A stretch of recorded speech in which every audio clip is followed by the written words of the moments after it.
The delay in COVID-19 testing in the United States meant that for weeks, doctors and public health officials were flying blind about who was infected and the location of major outbreaks. As a result, they had little hope of containing the virus before it started spreading out of control. Why did the US fall behind almost every other country in this regard? It's a long-standing problem that's led to needless suffering and loss of life long before the coronavirus pandemic. But in this case, its impact is so high-profile and far-reaching that the episode could finally bring lasting reform.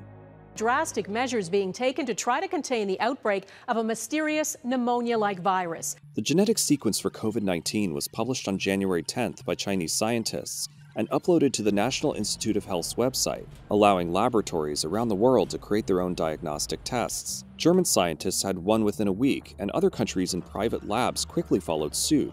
The World Health Organization shipped 250,000 of the German version of the test to labs around the world. But the US Center for Disease Control decided it needed to rely on its own version of the test, which would be certified by the Food and Drug Administration.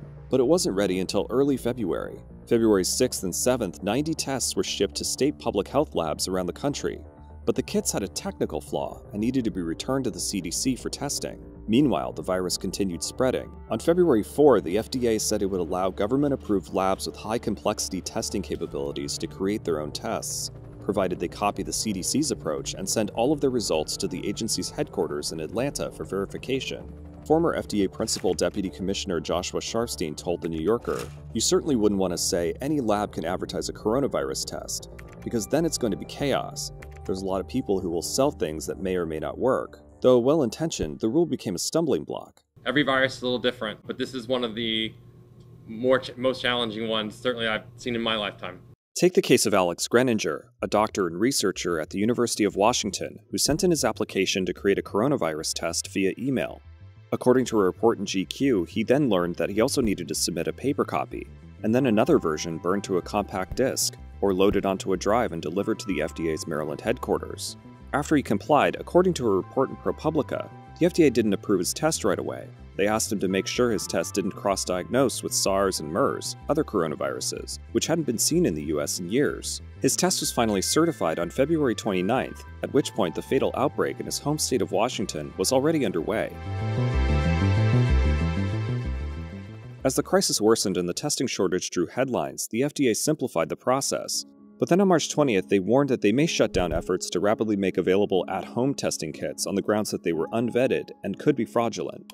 The first documented cases of COVID-19 in the US and South Korea were discovered around the same time, yet as of March 17, 1 out of 4,300 Americans had been tested. In South Korea, it's 1 out of 17. Had diagnostic tests for COVID-19 been available sooner, they would have helped public health officials isolate, quarantine, and provide medical supplies to areas of the US affected by the virus.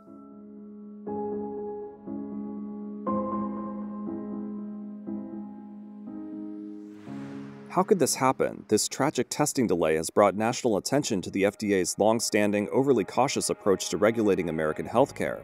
To minimize risk, the agency has sacrificed speed, preventing doctors and patients from accessing the tools they need until it's too late. The agency's risk reduction over speed of approval goes back to the 1960s, when a sleeping pill called thalidomide marketed to pregnant women caused babies to die in utero or to be born with serious birth defects. The crisis was mostly contained to Europe because concerned FDA regulators had kept the untested drug out of the US. The United States has the best and the most effective food and drug law of any country in the world. In 1962, President Kennedy signed a landmark bill increasing the agency's oversight powers. It resulted in a culture of extreme caution that led to long approval times for experimental drugs and devices, keeping potentially life-saving tools out of the hands of patients. The beginning of the movement to relax those rules and rethink the trade-off between risk and speed in the FDA approval process began during the AIDS crisis of the 1980s. Gay rights activists were outraged that the FDA wouldn't quickly approve more experimental drugs like AZT, which blocks HIV's replication, or thalidomide, used to treat some of the wasting symptoms of AIDS. After lobbying and protests, including the 1988 shutdown of the FDA building, the administration slowly began to loosen its rules, leading to the approval of highly active antiretroviral therapy, or HAART, in 1996. Because of HAART, contracting HIV wasn't a death sentence anymore.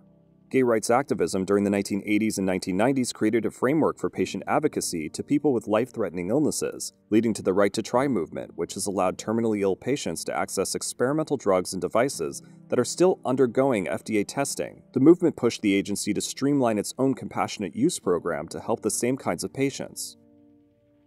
But the COVID-19 testing debacle underscores the limits of those reforms. Once a full investigation comes out about the agency's failures, perhaps it will bring fundamental reform, at last giving Americans rapid access to potentially life-saving tools.